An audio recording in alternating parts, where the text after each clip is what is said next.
Hello very good evening to all of you. हाँ, ये जो हमारा फार्मिंग बेस्ड लाइवलीहुड सिस्टम है इसका लेक्चर नंबर 5 है। इससे पहले हमने 4 लेक्चर है वो कंप्लीट कर लिए हैं। मैंने आपको सिलेबस है वो फर्स्ट लेक्चर में बताया था और उसमें सारी चीजें डिस्कस भी की थी।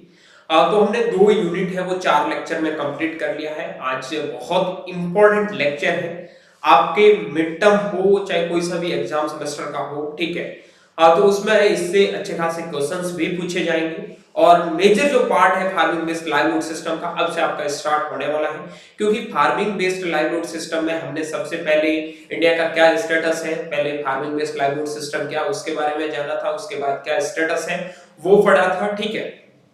अब हम बात करेंगे कि लाइवलीहुड का क्या डेफिनेशन है, क्या कॉन्सेप्ट है, क्या पैटर्न चलता है, गांवों में लाइवलीहुड सिस्टम कैसे काम करता है, शहरों में कैसे काम करता है, यानी कि अर्बन और रूरल एरियाज है उसके अंदर है वो लाइवलीहुड सिस्टम कैसे काम करता है, लाइवलीहुड सिस्टम है क्या, उसके बारे में सारी चीजें पढ़ने वाले हैं। तो आज का जो हमारा लेक्चर है, लेक्चर नंबर 5 है, वो है आपकी जीविका जो परिभाषा पढ़ेंगे, क्या परिभाषा इसकी अवधारणा, ठीक है, जिसे आप कॉन्सेप्ट कह सकते हैं, ठीक है, शहरी तथा ग्रामीण क्षेत्रों की जीविका के प्रकार, ठीक है, लाइवलीहुड सिस्टम है वो शहर और गांवों में कैसे काम करता है, कौन से पैटर्न के बेस पे ये चलते हैं, कौन कौन से इनके सामने चैलेंज आते हैं, क्या इनमें डिफरेंस है। सच बता रहा हूं कि इससे आपको एग्जाम के अंदर 2 क्वेश्चंस 100% देखने को मिलेगा। प्लीज सीरियसली सेशन को अटेंड करना। कोई भी दिक्कत प्रॉब्लम है कमेंट सेक्शन में जरूर कमेंट करना। चलिए सबसे पहले हम बात कर लेते हैं इसका डेफिनेशन क्या है। चलिए डेफिनेशन सबसे पहले हम जानते हैं। डेफिनेशन ऑलरेडी मैंने जब ये स्टार्ट करवाया था उस टाइम बता दिया था, लेकिन फिर एक बार आपको याद दिला देता हूं कि dictionary definition of a livelihood as means living. Mainly जो आपके लाइवलीहुड का मतलब होता है जीविका, ठीक है, जीवन जीना। जो भी मतलब आपके पिताजी, आपके दादाजी या फिर आप हैं, ठीक है, आप अपने घर को कैसे चलाओगे, जीविका अपनी कैसी चलेगी, अपने जीवन चक्र कैसे चलेगा। भाई ऐसा तो है नहीं आदमी पैदा हुआ और वो मर गया, ऐसा तो काम होता नहीं है। आदमी को जिंदा रहने के लिए क्या किन किन चीजों की जरूरत है वो सब आप समझते हैं, ठीक है। रोटी कपड़ा मकान एक प्राइमरी सोर्स है, किसी भी इंसान को जिंदा रहने के लिए ये चीजें चाहिए, ठीक है। लेकिन वो रोटी कपड़ा और मकान ऐसे तो कोई जन्मते आदमी को पकड़ाएगा नहीं, उसके लिए इंसान अपनी पूरी जिंदगी मेहनत करता है। ये तब जाके आप मतलब एक नॉर्मल परिवार से रहने वाला इंसान इन चीजों के लिए सिक्योर हो सकता है। आपको पता है कि ऐसे ऐसे भी लोग हैं जिनको खाना नहीं मिलता है, क्या उनकी जीविका चल पा रही? नहीं ना। तो एग्रीकल्चर में ये बहुत इंपॉर्टेंट कोर्स लाइवलीहुड का ऐड किया है। इसमें हमें मेनली पढ़ना है कि अपनी जो जीविका एग्रीकल्चर के ऊपर डिपेंडेंट है उनके साथ साथ और कौन से सोर्स चला के अपने जीविका को अच्छे से चला सकते हैं, ठीक है। ये डेफिनेशन है लाइवलीहुड का, can be defined as activity assist and the access the jointly determine the living again by the individual or household, ठीक है। ये आपकी डेफिनेशन है, ये आपको याद रखनी है। हिंदी मीडियम वालों को आगे और बता दूंगा, ठीक। लाइवलीहुड कंप्रीज दी असेस्ट, जिसमें आपके असेस्ट है जिसमें नेचुरल, फिजिकल, आपका human, financial and social capital, ये सारी चीजें इनके अंदर असेस्ट है। ये असेस्ट आपको पूछे जाते हैं कि कौन कौन से लाइवलीहुड के असेस्ट हैं, तो आपको पता होना चाहिए कि ये असेट्स आपके असेट्स है, ठीक है। तो इसके अंदर आपके नेचुरल एसेट्स क्या है, फिजिकल एसेट्स क्या होते हैं, ह्यूमन, ठीक है, फाइनेंशियल, सोशल कैपिटल, ये सारी चीजें समझते हो कि जीवन जीने के लिए सारी चीजें चाहिए, ठीक है। फिजिकल नेचुरल में जो जीवन चक्र नॉर्मली आपका चला आ रहा है, ठीक है, प्राकृतिक कह सकते हो आप, प्राकृतिक चीजें जो चल रही है। फिजिकल में जो इंसान खुद काम कर रहा है, ठीक है, कौन काम कर रहा है, ह्यूमन काम कर रहा है, उनके बाद में उनको पैसों की जरूरत होती है, उसके बाद में सोशल कैपिटल में उनको कैसे काम करना है, activities and the access this the mediated by the institutions and social relations that together determine the living and by the individual or household। मतलब ये सारी चीजें करने के लिए आपको एक जो मीडिएट होता है, ठीक है, प्राइम जो बीच का काम करने वाला होता है, उस ये आपका इंस्टीट्यूट और इसके सोशल रिलेशन है, और वो आपके अच्छे होने चाहिए, ठीक है। कोई भी आपका इंस्टीट्यूट नहीं होगा तो ये सारी चीजें आपको नहीं बता सकते, या फिर आपका कोई भी सोशल रिलेशन अच्छा नहीं होगा तो ये सारी चीजें आप है वो नहीं कर पाओगे, ठीक है। ये आपका डेफिनेशन दिया था चेम्बर्स और कॉनवे का, बहुत इंपॉर्टेंट डेफिनेशन है, ये सारे बच्चे हैं वो ये दो डेफिनेशन तो प्लीज आपको याद कर लेना है कि कोई पूछे कि फार्मिंग बेस्ड लाइवलीहुड सिस्टम क्या है तो ये डेफिनेशन लिख देना। उसके बाद हिंदी में अभी आपको मैं आगे बता देता हूँ डेफिनेशन को। हिंदी में लिखा ये है कि जीविका की संपत्तियां जैसे प्राकृतिक, भौतिक, मानव, वित्तीय और सामाजिक पूंजी गतिविधियां और इन तक पहुंच, मैंने बताया था कि इन तक आप कैसे पहुंच सकते हो, जो बीच का साधन है वो क्या है, संस्थाएं, इंस्टीट्यूशन और सामाजिक संबंध, यानी कि आपका सोशल रिलेशन द्वारा मध्यस्थता शामिल होती है, जो मिलकर उच्च जीविका को निर्धारित करती है। ये सारी चीजें मिलकर क्या करती है, आपको एक जीविका बनाती है, उस लाइवलीहुड सिस्टम को बनाती है जो व्यक्ति और परिवार को प्राप्त होती है, जो एक आदमी को प्राप्त होती है। जैसे मान लो ये आपका एक इंस्टीट्यूट है, ठीक है, इसके लिए एक मानव है जो पैसे कमा रहा है, तो इनके सारे सोर्स है, ये सारी चीजें सिखा रहा है। कोई भी इंस्टीट्यूट कुछ भी, जैसे मान लो आपका मार्केट है, ठीक है, या फिर आपका सोशल रिलेशन है, आप कोई भी चीज इधर उधर बेच रहे हो, या फिर आप में लोगों के साथ में आपका अच्छा रिलेशन है, ये सारी चीजें एक मानव, आपको पता है कि रिलेशन का क्या महत्व है लाइफ के अंदर। जैसे मान लो आपका ननियाल है, आपका खुद का घर है, आपके चाचा का घर है, ये अलग अलग बहुत सारे आपने रिलेशन देखा होगा, बुआ का, मौसी का, ये सारे रिलेशन है जिसकी वजह से आदमी की जीविका चलती रहती है आपस में। ये सारी चीजों का एक मध्यस्थता बनी रहती है आपके एक इंस्टीट्यूशन के साथ में, कह सकते हो कि इंस्टीट्यूशन मान सकते हैं यहाँ पे एक साइंटिफिक भाषा में कहूँ तो, ठीक है। उसके बाद में हम बात करते हैं कि सस्टेनेबल लाइवलीहुड क्या होता है, बहुत इंपॉर्टेंट टर्म्स है। सस्टेनेबल का एक सीधा मीनिंग याद रखना कि आपका जो भी नेचुरल सोर्स है उसको बिना डैमेज किए हुए कोई भी चीज करना, ठीक है, कि प्राकृतिक आपदा, प्राकृतिक रूप से कोई भी नुकसान ना होना चाहिए, ठीक है, नेचुरल डैमेज नहीं होना चाहिए। इस चीज को हम पढ़ लेते हैं कि ये livelihood sustainable when it can with the recover from the stress and shocks, maintain enhance its capabilities and assets, will not undermining the natural resources base, ठीक है। ये चीज मैंने आपको बताई है। किसी भी चीज को वापस रिकवर करना कैसे करना, आपका नेचुरल रूप से किसी चीज को कोई भी नुकसान नहीं होना चाहिए, नेचुरल बेस पे कोई भी आपदा नहीं आनी चाहिए। उसके बाद में है rural livelihood diversification. Rural livelihood diversification क्या होता है, ये चार मैंने जो डेफिनेशन बताई है यार जगह पूछी जाती है।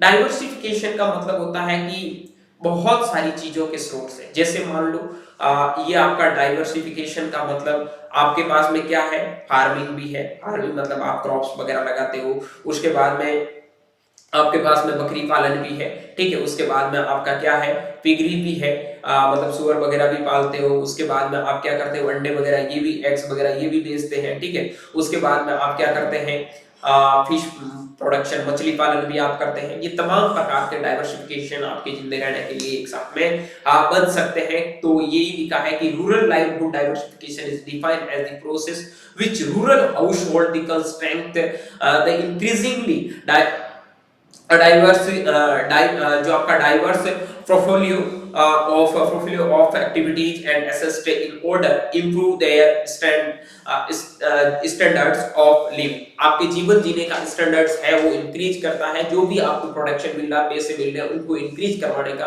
काम है वो डाइवर्सिफिकेशन का है। जैसे कैसे भाई, आपके पास में क्या है, एक आपका घर है, तो आप क्या करते हैं, सिर्फ फसलें उगाते हैं, खेती करते हैं, उनसे आपको कब पैसे। अगर भाई आपके पास में टाइम है तो आप साथ में पशु पालन कर सकते हो ना, ठीक है, लाइव स्टॉक प्रोडक्शन कर सकते हो, गाय भैंसे बकरी पालन ये सब कुछ कर सकते हो। आपके पास में पानी का अच्छा सोर्स है, एक पॉन्ड्स बना दिया, मछली पालन कर रहे हो आप, थोड़ा बहुत सुबह का टाइम शाम का टाइम निकाल सकते हो। आपके घर में अच्छे खासे मेंबर काम करने वाले हैं तो आपने एग प्रोडक्शन करना भी शुरू कर दिया, मुर्गियां वगैरह रखनी शुरू कर दी, तो इससे क्या है, आपको पैसे है वो मिलते रहेंगे, आपका जो लिविंग स्टैंडर्ड है वो ऊपर बढ़ जाएगा। अब आप सबको पता है कि लिविंग स्टैंडर्ड्स है वो कैसे इंप्रूव होगा, सीधी चीज है, पैसे आएंगे तो लिविंग स्टैंडर्ड्स है वो आपका चेंज हो जाएगा, इंप्रूव हो जाएगा, ठीक है। तो हिंदी में भी देख लो कि ग्रामीण ये आपकी सतत जीविका जिसे आप सस्टेनेबल लाइवलीहुड कहते हो, और ग्रामीण जीविका विविधीकरण का ये आपका रूरल डाइवर्सिफिकेशन लाइवलीहुड है। ठीक है, ग्रामीण जीविका विविधीकरण को उस प्रक्रिया के रूप में परिभाषित किया जाता है जिसके द्वारा ग्रामीण परिवार में जीवन स्तर को सुधारने के लिए गतिविधियां संपत्तियों को एक बड़ा और विविध पोर्टफोलियो बनाते हैं। ठीक है, एक कह सकते हैं इंस्टीट्यूशन कह सकते हैं पोर्टफोलियो को। ठीक है, एक क्या बताऊं पोर्टफोलियो के रूप में, जैसे आपका एक चीज स्टैंडर्ड, कोई एक चीज मेजर करने के लिए कि यहाँ ये चीजें यहाँ तक आपको करना है। ठीक है, ये सारे स्टैंडर्ड आपको बना सकता है कि आपको कहाँ से क्या क्या काम करना है जिससे आपके पैसे मिल सकते हैं, तो उसके अकॉर्डिंग आप काम करोगे ये सारी चीजें इसमें। ठीक है, सतत जीविका मैंने बता दिया कि इसमें एक चीज याद रखना है कि प्राकृतिक संसाधनों के आधार पर नुकसान नहीं पहुंचाती है।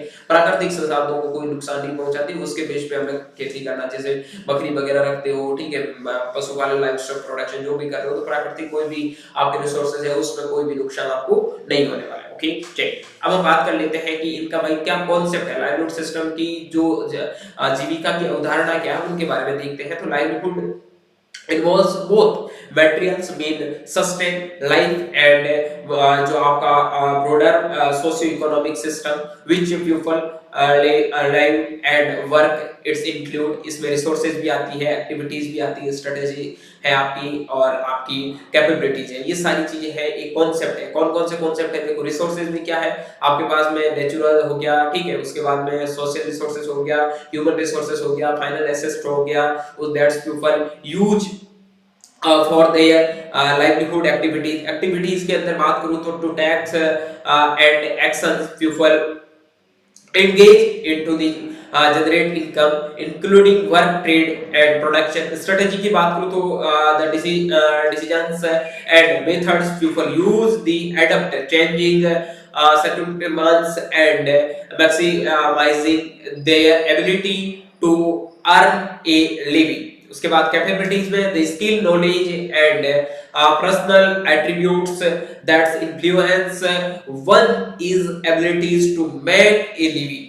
ये सारे के सारे आपके क्या है कॉन्सेप्ट है कि कौन कौन से रिसोर्सेज हैं, कौन कौन से संसाधन हैं जो आपकी जीविका को बना सकते हैं, जैसे आपके प्राकृतिक सामाजिक उपयोग वित्तीय संपदाएं जो अपनी जीविका को उपयोग कर सकते हैं। ठीक है, उसके बाद में गतिविधियां, कौन कौन सी गतिविधियां कर सकते हैं जिससे आप कोई भी व्यापार कर सकते हैं, कोई भी काम कर सकते हैं जिसमें आप किसी चीज का प्रोडक्शन है वो भी कर सकते हैं। उसके बाद में कौन कौन सी रणनीतियां आपको बनानी है, तो उसमें ये है कि उपयोग अपने संसाधनों का अधिकतम उपयोग में बदलती परिस्थितियों के अनुकूल होने के लिए करते हैं। मतलब आपकी जो भी परिस्थितियां हैं, जो भी कह सकते हो ना कि भाई आप राजस्थान से हो तो राजस्थान में जो भी परिस्थितियां चल रही है उनके अकॉर्डिंग काम करो। आप हिमाचल से हो तो हिमाचल में जो परिस्थितियां चल रही है उसके अकॉर्डिंग काम करो। ठीक है, आपका घर कैसा है उसके अकॉर्डिंग, आप रूरल में रहते हो, गांव में रहते हो, जो भी आपकी परिस्थितियां हैं उनके अकॉर्डिंग आपको स्ट्रेटेजी बना के काम करना है उसके ऊपर। कोई मतलब कह सकते हो प्लान आपका पहले कैसे रेडी होना चाहिए। ठीक है, और उसके बाद में बात कर लेते हैं क्षमता। आपके पास में जितना अच्छा नॉलेज होगा, ठीक है, आपके अंदर स्किल होगी कि आप वो सारी चीजें कर सकते हो, आपके पास में एट्रीब्यूट्स होना चाहिए। ठीक है, तो ये सारी चीजें हैं वो आपकी लाइवलीहुड सिस्टम को प्रभावित करती है। ये आपका एक कॉन्सेप्ट है वो यहाँ से तैयार होता है, ये चीजें आपको ध्यान रखना है। ठीक है, अगर पूछे कि कॉन्सेप्ट क्या है तो वो ना केवल जीवन जीने के लिए भौतिक संसाधन शामिल होते हैं बल्कि ये सामाजिक और आर्थिक ढांचे को भी समझते हैं। ऐसा नहीं है कि सिर्फ जीवन ही जीना है, इसमें आपको समाज में कैसे रहना है ये पूरा का पूरा ढांचा तैयार करके देता है। ठीक है, लाइवलीहुड सिस्टम कैसे काम करते हैं, सोशल रिलेशनशिप कैसे रखना है, रिलीजन कैसे, अलग अलग धर्मों के लोगों के साथ में कैसे रहना है, आपको कैसे प्रोडक्शन लेना है, आपका परिवार के साथ उस बेस पे आपको किस वे में काम करना है, ये सारी चीजें सिखाता है। भाई जीवन तो कुत्ते भी जी लेते हैं ना, ये चीजें मैटर नहीं करती है। आपका जो पूरा ढांचा बना आ रहा है, इंफ्रास्ट्रक्चर जो पूरा बना आ रहा है उसको कैसे कंटिन्यू करना, ये सारा एक किसका कॉन्सेप्ट है, लाइवलीहुड सिस्टम का कॉन्सेप्ट है। Got it. चलिए अब मैं बात करूंगा कि बहुत इंपॉर्टेंट चीज है, पहले मैं इसको समझा देता हूं आपको अच्छे से। ठीक है, यहाँ आपको मैं ये खाली जगह है यहाँ अच्छे से समझा देता हूं। हमारे पास में दो चीजें हैं, एक तो हमारे पास में है रूरल और एक हमारे पास में है अर्बन। ठीक है, रूरल का मतलब है कि जो भी लोग गांवों में रहते हैं, ठीक है, जो लोग गांव में रहते हैं। अर्बन का मतलब है जो लोग शहर में रहते हैं। हिंदी वीडियो वालों को बता देता हूं, तो गांव में रहने वाले लोगों के पास में अपने जीवन जीने के लिए कौन कौन से स्रोत है, पहले मैं आपको बेसिक समझा देता हूं, समझो उस चीज को। भाई जो लोग गांव में रहते हैं आपको पता है वो क्या कर सकते हैं, पहली मेन चीज उनकी होती है खेती करेंगे, ठीक है। उसके बाद में वो क्या करेंगे, पशुपालन करेंगे, ठीक है। लाइव इंग्लिश में भी बता दूंगा, लाइव स्टॉक प्रोडक्शन करेंगे। उसके बाद में वो क्या करते हैं, मछली पालन कर सकते हैं, फिशरीज प्रोडक्शन, ठीक है, मछली पालन कर सकते हैं। मछली पालन के अलावा वो क्या कर सकते हैं, आपका मुर्गी पालन कर सकते हैं, ठीक है, ये आपके मुर्गी पालन कर सकते हैं। मुर्गी पालन के अलावा और ये क्या कर सकते हैं, मतलब जो भी नॉर्मल ये जो कला काम होता है, व्यापार का, घर बनाने का, ये सारी चीजें काम वो नॉर्मली बेस पे कर सकते हैं, शॉर्ट लेवल पे बिजनेस वगैरह कर सकते हैं, ठीक है, हो गया। अब जो शहर में रहते हैं वो लोग एक आपके मतलब मेनली किस पे डिपेंडेंट होते हैं, जॉब्स के ऊपर डिपेंडेंट होते हैं, ठीक है। किसी की गवर्नमेंट जॉब होगी, ठीक है, और किसी की प्राइवेट जॉब होगी। उसके बाद में बहुत सारे इनके रिसोर्सेज है, एजुकेशनल पर्पस हो गया, या फिर वो अपना बिजनेस करते होंगे, ये तमाम प्रकार की चीजें हैं वो शहर में रहने वाले लोगों के लिए होती है, ठीक है। तो गांव वाले लोगों को जीविका जीने के लिए ये सोर्स है कि ये ही उनको करने पड़ेंगे, तभी इनके पैसे आएंगे। लेकिन जो शहर में है वो मोस्ट ऑफ दी लोग, चाहे गवर्नमेंट जॉब करो चाहे प्राइवेट जॉब करो, कुछ ना कुछ है वो अपना जॉब करते रहते हैं या फिर अपना बिजनेस करते रहते हैं, ठीक है। तो उसके बेस पे उनकी जीविका चलती है। हालांकि डिटेल में पढ़ाऊंगा तो अभी आपको चीजें समझ में आ जाएगी, ठीक है। अब क्या क्या उनके सामने चुनौतियां आती है वो भी हम पढ़ेंगे। इनमें दोनों में डिफरेंस क्या है, गांव वालों के पास में पैसे कहां से आते हैं, शहर में रहने वाले लोगों के पास में पैसे कहां से आते हैं, कौन कौन से इनके सोर्स होते हैं, ठीक है, किन किन चीजों को उनको ध्यान में रखना है, ये बहुत इंपॉर्टेंट चीज है। यहां से क्वेश्चन आपको पूछा जा सकता है कि यहाँ से दो तीन टाइप के क्वेश्चन बनता है। एक तो आपका रूरल और अर्बन लाइवहुड सिस्टम है, इसके अंदर डिफरेंस क्या है, बहुत इंपॉर्टेंट क्वेश्चन यहाँ से पूछा जाता है। और लाइवहुड सिस्टम जो रूरल एरियाज है उसका पैटर्न क्या है, ये भी आपको क्वेश्चन पूछा जा सकता है। या फिर आपको अर्बन एरियाज के जो लाइवहुड का पैटर्न चल रहा है वो कौन सा पैटर्न है, उसके बारे में भी आपको क्वेश्चंस है वो आस्क कर सकते हैं। ओके, चलिए फिलहाल हम चलते हैं जो रूरल एरिया, यानी कि जो भी लोग विलेज से, गांव से बिलोंग करते हैं, इनमें लिखा है the livelihood pattern in rural areas strongly influenced by agriculture. जो भी रूरल एरिया का पैटर्न है वो स्ट्रांगली पूरा मतलब किसके ऊपर निर्भर होता है, एग्रीकल्चर के ऊपर, ठीक है। Natural resources and limited access, formal market and employment opportunities, key characteristics of rural livelihood included, ठीक है। ये सारी ये आपके की कैरेक्टर जो बताइए है, एम्प्लॉयमेंट अपॉर्चुनिटीज वगैरह, ठीक है, फॉर्मल मार्केट वगैरह, ये सारी चीजें मैंने आपको बताई है कि जो भी गांव में रहने वाले लोगों। अब देखते हैं कि कौन कौन सी इनमें चीजें शामिल होती है।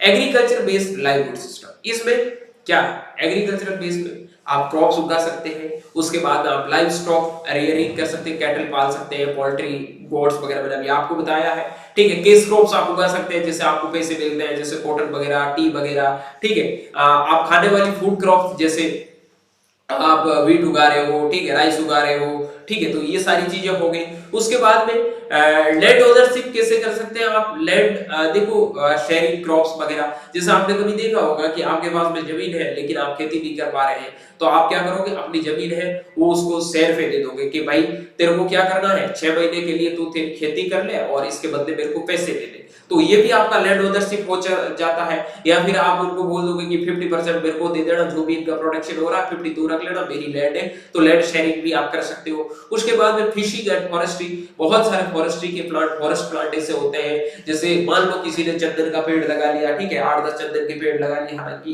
एक बात कर रहा हूँ, समझा रहा हूँ मैं आपको, तो वो 5-10 साल बाद उनको पैसे दे देंगे। या फिर बहुत सारे ऐसे टिम्बर जो लकड़ी वाले पेड़ है, ठीक है, जैसे आपने देखा होगा सुधार वगैरह जो कार्पेट अल्टर वगैरह हो गए, या फिर लकड़ी की जो भी चीजें बनती है उनको पता आपको प्राइस बहुत ज्यादा है, ठीक है, तो आप उसको भी काट के मार्केट में बेच सकते हो, जो भी आपके पैसों का सोर्स बन सकता है। फिशिंग, मछली पालन वगैरह आप कर सकते हो, नॉन टिम्बर प्रोडक्ट वगैरह, ये जो भी अभी आपको बताया था। लेबर माइग्रेशन के अंदर आप कर सकते हो कि इसमें आपके migration of works open seasonal है, ठीक है, आप अपने सीजन के बेस पे अपनी स्ट्रेटेजी बना सकते हो कि सीजन में आपको क्या करना है, कि जैसे मान लो बारिश वाले सीजन में आपको क्या करना है, आपको सर्दी को सीजन में क्या करना है, उसके बेस पे लेबर माइग्रेशन के अकॉर्डिंग आप काम कर सकते हैं। उसके बाद में आपका कॉटेज इंडस्ट्रीज हो गया, ठीक है, आर्टिsanal और कॉटेज इंडस्ट्री, बहुत सारे आपने देखे होंगे, हैंडीक्राफ्ट्स होते होंगे, ठीक है, या फिर आपने देखा होगा पॉटरीज हो गया या फिर वेविंग हो गया, ठीक है, या फिर बहुत सारे कारीगर क्राफ्ट वगैरह होते हैं जो काम पे जाते हैं, उनको उसके अकॉर्डिंग पैसे मिलते रहते हैं, ठीक है, तो ये भी हो सकता है। उसके बाद में नॉन फार्म रूरल लाइवलीहुड में क्या आता है कि इसके अंदर बहुत सारे लोग होते हैं गाँव के अंदर, छोटी दुकान वगैरह चलाते रहते हैं, ठीक है, ट्रेड्स वगैरह होते हैं, मतलब नॉर्मली वो आपके चला सकते हैं, उनसे भी उनको पैसे मिल सकते हैं, नॉर्मल सर्विसेज वगैरह वो कर सकते हैं, ट्रेडिंग और जो आपकी कारपेंटरीज वगैरह जो भी कर सकते हैं वो भी इसमें आते हैं नॉन फार्म रूरल लाइवलीहुड में। उसके बाद में इलेक्ट्रिक के अंदर आपका आता है, इसके अंदर आपके जो भी क्रॉप फेलियर होते हैं, ड्रॉट है, फ्लड है, इकोनॉमिक्स है, इनके बेस पे भी आपको कभी कभार होता है, तो थोड़ा बहुत पैसे वगैरह मिलते रहते हैं। ये भी आपका एक सिस्टम बन सकता है, जो अभी आपको मैं आगे थोड़ा बता देता हूँ, ठीक है। ये आप देख सकते हो कि इसमें कौन कौन सी ये सिस्टम कैसे काम करता है, हिंदी में पढ़ लो, ये सारी चीजें मैंने आपको समझा दी, ठीक है। अब हम बात कर लेते हैं आगे कौन कौन से फैक्टर्स ऐसे हैं, ये बहुत इंपॉर्टेंट चीज है कि कौन कौन से फैक्टर्स हैं जो आपके रूरल लाइवलीहुड को अफेक्ट करते हैं, ठीक है। तो पहली चीज आती है आपका पर्सनल फैक्टर। पर्सनल फैक्टर्स का क्या मतलब हुआ? पर्सनल फैक्टर्स का मतलब होता है आप खुद, आपके पास में नॉलेज अच्छा है, ठीक है, तो आप अच्छे पैसे कमा लोगे। आपके पास में नॉलेज कम है तो आप कम पैसे कमा पाओगे। दूसरा, आपका कॉन्फिडेंस लो है कि यार वो तो ऐसा कर सकता है, मैं ये नहीं कर सकता, तो अगर आपका कॉन्फिडेंस दी है तो भी आप चीजें नहीं कर सकते हो। आपके पास में रिस्क लेने की एबिलिटी है तो आप अच्छा पैसे जनरेट भी कर सकते हो, आप लॉस में भी जा सकते हो, ये सारी चीजें हो गया। सोशल फैक्टर्स, जो भी सोसाइटी चल रही है वो भी आपका एक फैक्टर्स बन सकती है, बहुत सारी प्रॉब्लम क्रिएट हो सकती है। उसके बाद में आपका इकोनॉमिक फैक्टर्स, कभी कभार आपको पैसे नहीं मिलते हैं, आपका अच्छा प्रोडक्शन हो जाता है लेकिन उसका मार्केट वैल्यू बहुत कम होने की वजह से भी आपका इकोनॉमिक फैक्टर्स ये डिपेंड करता है। उसके बाद में कल्चरल फैक्टर्स, जो भी कल्चरल एक्टिविटीज होती है आप देख सकते हैं, ठीक है, सांस्कृतिक कह सकते हो, हिंदी में सांस्कृतिक प्रभाव भी इसके ऊपर पड़ता है, ठीक है। जैसे बता दूं किसी की शादी वगैरह आ जाती है, ठीक है, या फिर कोई भी जागरण वगैरह, जो भी नॉर्मल गांव से रहता है वो लोग जानते भी होंगे कि को बहुत सारे कल्चरल इवेंट, होली दिवाली वगैरह, ये भी सारी चीजें आप देखते हो, इनके ऊपर भी आपकी मनी है वो ऊपर नीचे होती रहती है, ठीक है। उसके बाद में रिलीजियस फैक्टर्स, बहुत सारे धर्म के अलग अलग लोगों के अलग अलग त्योहार वगैरह होते रहते हैं, या फिर उन लोगों को अलग अलग अनाज वगैरह कहीं देना होता है, तो वो भी एक फैक्टर बन सकता है। उसके बाद में जियोग्राफिकल फैक्टर्स लाइक दैट, आपके जो भी लोग साउथ के हैं वो अलग, साउथ में रहने वाले लोगों का थोड़ा अलग होगा, उनके प्रोडक्शन हो सकता है कम हो या फिर ज्यादा हो, नॉर्थ में रहने वालों का प्रोडक्शन कम ज्यादा हो, तो ये भी ऊपर नीचे हो सकता है। उसके बाद में क्लाइमेट, तो हर जगह एक फैक्टर बन रखा है, जो भी फार्मिंग कर रहे हैं उनको पता नहीं कि उसकी क्रॉप बहुत अच्छी है, लेकिन हो सकता है कि थोड़ा टाइम बाद में क्लाइमेट चेंज हुआ, उसका पूरा का पूरा क्रॉप डैमेज हो जाता, पूरा का पूरा प्रोडक्शन है वो रिड्यूस हो जाता है, तो वो भी एक बहुत बड़ा प्रॉब्लम है। और उसके बाद में इकोलॉजिकल फैक्टर्स, जो आपकी इकोलॉजी है वो भी इफेक्ट कर सकती है आपकी इनकम को, लाइवलीहुड जो भी रूरल लाइवलीहुड सिस्टम है उसको, ठीक है। चलिए अब हम बात कर लेते हैं, बहुत इंपॉर्टेंट चीज है ये चीज, आप अगर कॉपी में बना के आते हो तो डेफिनेटली जो भी एग्जामिनर अगर आपको रूरल लाइवलीहुड सिस्टम का पूछ रहा है तो आपका उसका इमेज आपके बहुत अच्छा रहेगा, ठीक है। अब मैं बताता हूँ आपको कौन कौन से ऑप्शन है रूरल लाइवलीहुड में पैसे कमाने के, मतलब गांव में रहने वाले लोग हैं वो इनकम कैसे कमाते हैं, यहां तक पहुंचना है, ठीक है। रेजिंग लाइवस्टॉक, पशुपालन करते हैं, ठीक है, मछली पालन करते हैं, फार्मिंग करते हैं, ये तो आगे आपके किस में, एग्रीकल्चर में। अब एग्रीकल्चर सब क्या हुआ, वापस डाइवर्सिफिकेशन हुआ। डाइवर्सिफिकेशन मैंने अभी आपको बताया था, विविधीकरण, यानी कि आपके और कौन कौन से सोर्स बन सकते हैं। नॉन फार्म एक्टिविटीज में आप देख सकते हो लेबर हो गया, उसके बाद में ट्रेडिंग हम वर्क हो गया, ठीक है, उसके बाद असिस्ट वर्क हो गया, हंटिंग हो गया, गैदरिंग हो गया, ठीक है। उसके बाद में आपका प्रोवाइडिंग सर्विस है, ट्रांसपोर्टेशन है, ठीक है, ट्रांसपोर्टेशन लाइक दैट। काफी लोग होते हैं जो नॉर्मल गाड़ी वगैरह रखते हैं तो इधर से उधर चीजें पहुंचाते हैं, तो उनमें भी काफी पैसे कमा सकते हैं, ठीक है। उसके बाद में ये सारी मैंने अभी वेज लेबर के बारे में या फिर ट्रेडिंग वर्क है वगैरह इनके बारे में बताया था। नॉन फार्म एक्टिविटीज है, इनका भी वापस क्या होता है, डाइवर्सिफिकेशन होता है। डाइवर्सिफिकेशन होने के बाद में जो आपका सस्टेनेबल लाइवलीहुड बनता है। सस्टेनेबल लाइवलीहुड मतलब कि आप नेचुरल को कोई रिसोर्स नहीं पहुंचाते हो, तो आपका कंटिन्यू जो चीजें चलती आ रही है, नेचर डैमेज नहीं होता, तो जो वो चीजें आपको मिलती रहती है। जैसे मान लो भाई कम आप फर्टिलाइजर पेस्टिसाइड यूज करोगे, ठीक है, तो आप गोबर वगैरह ये खेतों में डालते रहोगे, कोई इन्वायरमेंट को कोई डैमेज नहीं पहुंचेगा, तो उसका भी डाइवर्सिफिकेशन हुआ था। आप उनमें जो पैसे लग रहे हैं पेस्टिसाइड फर्टिलाइजर में, वो आप गायों भैंसों के जो भी प्रोडक्ट्स होते हैं लाइक एक्सक्रीटा वगैरह उनको आप फील्ड में यूज कर सकते हो, ठीक है। जैसे गोबर की खाद वगैरह आप करते ही हो, उसके लिए आप गाय का मूत्र होता है उसका यूज ले सकते हो, और नीम पेड़ होता है जैसे नीम का एक्सक्रीटा वगैरह होता है उनको भी कर सकते हो, ठीक है।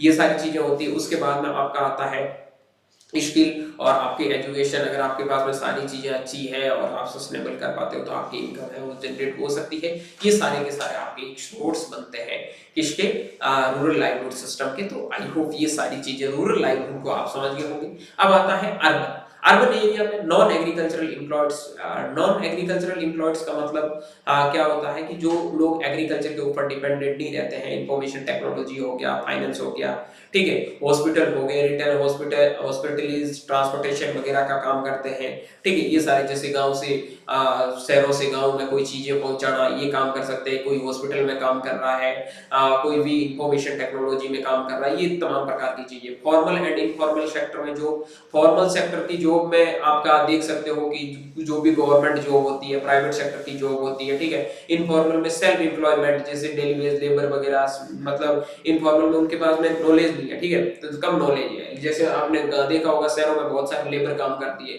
ठीक है, तो वो क्या इनफॉर्मल में आते हैं। फॉर्मल में वो लोग आते हैं कि जिनके पास में नॉलेज है, स्किल अच्छा है, या तो उनकी गवर्नमेंट जॉब है या प्राइवेट जॉब है, ठीक है। ये सारी चीजें इसके अंदर आ जाती है। स्किल एंड अनस्किल्ड लेबर, जिनके पास में अच्छी स्किल है, वो इंजीनियरिंग वगैरह, आईटी प्रोफेशनल्स वगैरह कर रहे हैं, डॉक्टर्स वगैरह। और अनस्किल्ड जॉब वाले क्लीनर्स हो सकते हैं, डिलीवरी पर्सनल हो सकते हैं, स्ट्रीट वेंडर्स हो सकते हैं। ये तमाम प्रकार के लोग जो कर सकते हैं, ठीक है। उसके बाद में स्मॉल्स एंड मीडियम एंटरप्राइजेस क्या होते हैं, इसमें आप देख सकते हो कि रिटेल शॉप्स वगैरह लगा लेते हैं उनकी वजह से, या फिर स्मॉल लेवल का जो आपका बिजनेस है वो भी कर सकते हैं। सेल्फ सर्विस ट्रांसपोर्टेशन, मतलब या शहर से गांवों में चीजें बेचना, जिससे भी थोड़ा बहुत उनको पैसा मिलता रहता। माइग्रेशन है तो ये आपका सेटलमेंट सिटी में जो लोग रहते हैं उनके लिए ये बताया गया कि माइग्रेशन है वो urban areas attract large number of migration from the rural area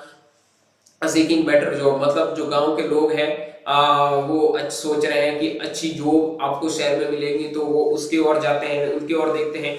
education हो गया, हेल्थ केयर हो गया, तो उनमें भी उनको अपॉर्चुनिटीज मिलती है। The leads the grower the slums and informal settlements in cities, ठीक है। तो देखो यार, मतलब जो भी गांव से लोग आएंगे या फिर कहीं से भी रहोगे, तो शहरों में आपको पता है कि रहने के पैसे बहुत चाहिए, ठीक है, तो आपको थोड़े रहने करने के भी पैसे लगेंगे। उसके बाद में जरूरी नहीं है कि आपको खाना भी प्रॉपर मिले, तो उसमें फूड चार्ज वगैरह भी हमेशा आपको देना होगा। तो ये एक थोड़ी प्रॉब्लम आती है। Access to infrastructure and market का इंफ्रास्ट्रक्चर है वो थोड़ा उनको मिल जाता है, जैसे इलेक्ट्रिसिटी हो गया, ठीक है, सप्लाई सस्टेनेंस में। देखो urban areas offer the better infrastructure. Urban area जैसी सीधी बात है कि बहुत आपको एक्स्ट्रा अपॉर्चुनिटीज प्रोवाइड करवाता है, क्योंकि गांव में ना लाइट होती है, ना पानी की इतनी फैसिलिटीज होती है, वो सारी आपको अर्बन एरियाज में देखने को मिल जाती है, ठीक है। तो ये सारी चीजें हैं क्या है, अर्बन एरियाज की है। तो ये आप शहरी के हिंदी में पढ़ सकते हो, जो भी बच्चे हिंदी मीडियम से, बाकी मैंने हिंदी में समझा दिया आपको। अब हम बात कर लेते हैं, कंपैरिजन कर लेते हैं कि जो लोग गांवों में रहते हैं उनके अंदर और शहरों के अंदर, अर्बन और रूरल एरियाज के अंदर क्या डिफरेंस है। Main source of livelihood, main source क्या है गांवों के जो लोग हैं उनके लिए, मैंने बताया था एग्रीकल्चर है, लाइव स्टॉक है, फिशिंग है, फॉरेस्ट्री है, नॉन फार्म एक्टिविटीज है, ठीक है। और इनका जो शहरों में रहते हैं मैन्युफैक्चरिंग करते हैं, यानी कि किसी चीज को जैसे किसी की कोई फैक्ट्री है, ठीक है, तो फैक्ट्री में काम करता है। किसी में जैसे भाई नारियल की फैक्ट्री हो गई, किसी की शुगर की फैक्ट्री हो गई, मैन्युफैक्चरिंग का काम करता है। उसके बाद में सर्विस का काम करता है। फॉर्मल एंड इनफॉर्मल सेक्टर जो मैंने अभी आपको बताई थी, फॉर्मल सेक्टर के अंदर जो आपकी गवर्नमेंट प्राइवेट जॉब होगी, इनफॉर्मल के अंदर जो भी कारीगर वगैरह काम करते हैं, ठीक है, उनके अकॉर्डिंग। उसके बाद में आपका economic type agriculture based informal self sustain होता है, ठीक है। और इसमें इंडस्ट्रीज बेस्ड, ये मैम एग्रीकल्चर बेस है, आपको पता है शहरों में इंडस्ट्री बेस पे होता है। सर्विस ओरिएंटेड होते हैं, फॉर्मल और इनफॉर्मल इकोनॉमिक दोनों है। यहाँ पे मेनली आपकी इनफॉर्मल इकोनॉमिक्स काम करती है, ठीक है, क्योंकि लोगों के पास में लैक ऑफ नॉलेज होता है और उसके बेस पे वो काम करते हैं। यहाँ काफी नॉलेज वगैरह होता है, तो फॉर्मल ये सारी इनकम सोर्स है, इनका फार्मिंग है, माइग्रेशन है, रेमिटेंस है, स्मॉल बिजनेस है। इनका मतलब होता है कि जैसे मान लो कोई कारीगर है, उसने दिन में काम किया, रात को उसको पैसे वगैरह मिल जाते हैं, कुछ मतलब मनी वगैरह उनको दे देना काम के बदले। इसमें सैलरी है, बिजनेस है, प्रॉफिट्स है, सर्विस है, ये आपके इनकम के सोर्स होते हैं। पर मंथ इनकी सैलरी आती रहती है, ठीक है। उसका आपका बिजनेस पे कितना प्रॉफिट हो रहा है वो भी आपकी सैलरी, सर्विस। लेकिन जो गांव के लोग हैं वो या तो फसल बेचेंगे तब उनको पैसे मिलेंगे, या फिर आपकी रेमिटेंस में क्या होता है कि जैसे आप दिन में काम करोगे, रात को उसके अकॉर्डिंग आपको पैसे मिल जाएंगे। या फिर छोटे लेवल का आपका बिजनेस हो सकता है, ठीक है। तो जैसे कोई सीड रखता होगा या फिर उसको आगे ट्रांसफर करके बेचता होगा, तो ये सारी चीजें होती है। या फिर कोई सब्जी का बिजनेस करता होगा, कुछ भी करता होगा। एक्सेस टू रिसोर्स, कौन कौन से एक्सेस मिलते हैं उनको रिसोर्स के लिए? लिमिटेड एक्सेस होते हैं। मार्केट क्रेडिट हो गया, इंफ्रास्ट्रक्चर, मतलब इंफ्रास्ट्रक्चर का वो मार्केट स्ट्रक्चर को बहुत मतलब लिमिटेड होता है। लेकिन इनका बेटर एक्सेस मिल जाता है, इंफ्रास्ट्रक्चर बहुत अच्छा मिल जाता है, अच्छा क्रेडिट मार्केट्स मिल जाता है, एजुकेशन सिस्टम है वो अच्छे से इनको मिल जाता है, ठीक है। उसके बाद में वल्नरेबिलिटी में हम बात कर लेते हैं, तो नेचुरल डिजास्टर हो गया, क्लाइमेट चेंज हो गया, इकोनॉमिक्स हो गया, स्टेबिलिटी होगी। इसमें expose the market in fluctuations in employments, higher cost living. इनका मतलब ये है कि भाई जो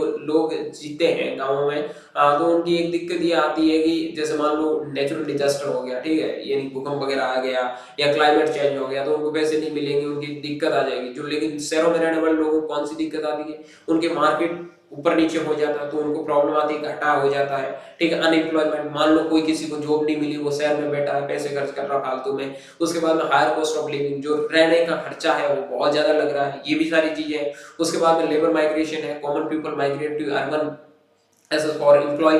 और जो आपके अर्बन एरियाज है, urban attempt migration from work, education and opportunities मिलती है। एजुकेशन एंड स्किल डेवलपमेंट की बात करूं तो इसमें एक लिमिटेड और to quality education and skill training होती है। उसके में आपका greater access educational and skill development opportunities यहाँ पे बहुत ज्यादा मिलती है। इसलिए आपने देखा होगा कि जो गांव के लोग होते हैं वो अपने बच्चों को पढ़ाने के लिए शहर में भेजते हैं, क्योंकि उनको पता है कि यहाँ अच्छी अपॉर्चुनिटीज उनको मिलेगी, एजुकेशन लेवल है वो यहाँ पे अच्छा मिल जाएगा, सारी अपॉर्चुनिटीज है यहाँ पे अच्छी मिलेगी। ये आपको डिफरेंस पूछा जाता है, तो इस डिफरेंस को अच्छे से आपको पढ़ना है। आई होप मैंने आपको अच्छे से ये डिफरेंस भी समझाया है, तो समझ भी आया होगा।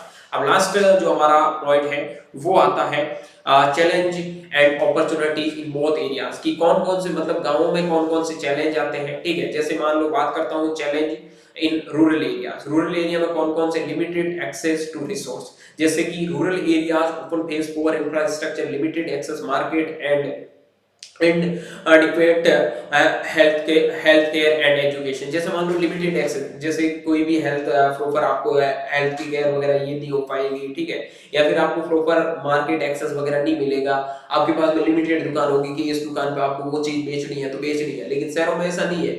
आपको इस पे कम पैसे मिल रहे हैं तो आप दूसरी पे जा सकते हो, तो ये भी आपकी एक दिक्कत है। आपका हेल्थ केयर मतलब हॉस्पिटल वगैरह नजदीक में आपको नहीं मिलते हैं, आपकी थोड़ी प्रॉब्लम होती है, तो आपको शहर की ओर जाना पड़ता है, तो ये भी एक लिमिटेड चीज है। उसके बाद में डिपेंडेंस ऑन एग्रीकल्चर और reliance on agriculture makes rural livelihood vulnerable to climate change, crop failure and market fluctuations। ये चीज मैंने अभी बताई थी, कौन कौन से उनकी आपदा का सामना करना पड़ता है, तो ये सारी चीजें आपने देखी है। उसके बाद में लिमिटेड एम्प्लॉयमेंट अपॉर्चुनिटीज की मतलब अपॉर्चुनिटीज है वो लिमिटेड मिलती है उनको, ठीक है। जैसे मान लो lack of diverse job opportunity, बहुत कम जॉब अपॉर्चुनिटीज होती है, लीडिंग टू हाई अनएम्प्लॉयमेंट, बहुत ज्यादा अनएम्प्लॉयमेंट होते हैं। अनएम्प्लॉयमेंट मतलब बहुत कम लोग काम करने वाले होते हैं, ठीक है। Opportunities in rural area, rural area में जो लोग रहते हैं उनको कौन कौन सी अपॉर्चुनिटी ज्यादा मिल सकती है, तो उसमें आप डाइवर्सिफिकेशन ऑफ लाइवलीहुड, जैसे कि वो एग्रो प्रोसेसिंग कर सकते हैं, स्मॉल बिजनेस कर सकते हैं, कॉटेज इंडस्ट्रीज कर सकते हैं,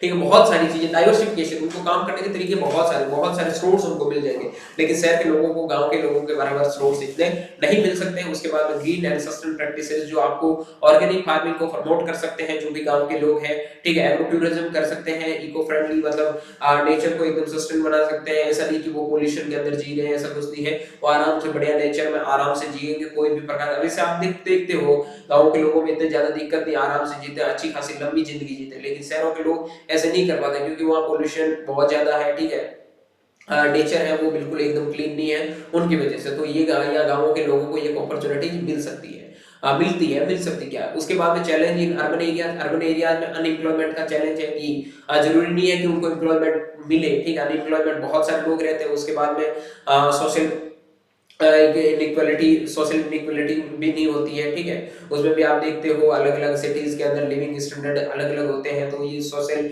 इनइक्वालिटीज है, तो इसमें भी प्रॉब्लम होती है। हाई कॉस्ट ऑफ लिविंग, अब मतलब रहने का खर्चा बहुत ज्यादा लग रहा है, पानी का खर्चा अलग लग रहा है, लाइट का खर्चा अलग लग रहा है, रूम का रेंट अलग लग रहा है, खाने का पैसा अलग लग रहा है।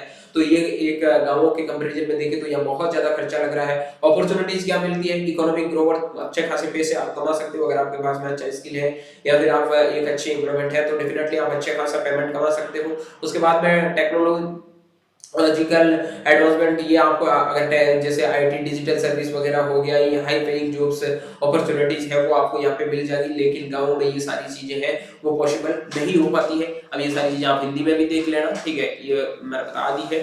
दोनों क्षेत्रों की चुनौतियां और कौन कौन से अवसर आपको मिल सकते हैं, कौन कौन सी चुनौतियों का आपको सामना करना पड़ेगा, ठीक है। चलिए अब बात कर लेते हैं कि कौन कौन से सोर्स है लाइवलीहुड के। ये बहुत इंपॉर्टेंट क्वेश्चन एक बन सकता है कि लाइवलीहुड के जो भी सोर्स है, जैसे एग्रीकल्चर लाइवलीहुड का सोर्स है, उसके बाद भी स्मॉल बिजनेस आप कर सकते हो, एम्प्लॉयमेंट आप कर सकते हो, मैंने भी आपको समझाया, ट्रेंड है, माइग्रेशन, प्रवासन, ठीक है। उसके बाद में कॉम्बिनेशन ऑफ एक्टिविटीज, ये सारे के सारे किसके हैं, लाइवलीहुड के आपके क्या है, सोर्स है, ठीक है। अगर आपसे क्वेश्चंस पूछे तो आई होप ये सारी चीजें आप अच्छे से समझ गए होंगे।